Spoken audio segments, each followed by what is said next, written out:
మిథున రాశి అనగా మృగశిర 3, 4 పాదములు, ఆరుద్ర 4 పాదములు, పునర్వసు 1, 2, 3 పాదముల వారికి, ఈ రాశి వారికి బుధ, గురు, శుక్రు, శనివారములు అనుకూల దినములు.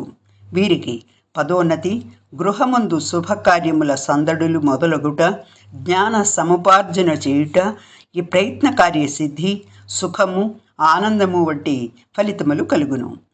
ఇతర గ్రహ వ్యతిరేకతల వలన ఇతరులకు ఇబ్బందులు కలిగించుట, చెడు వార్తలు వినవలసి వచ్చుట, గాయములు, జగడములు, మనఃక్లేశములు, శుభకార్యములకై అధిక వ్యయము, అజీర్ణము, మోకాలు నొప్పులు, పరదేశవాసము వంటి ఫలితములు కలుగు సూచనలు కలవు.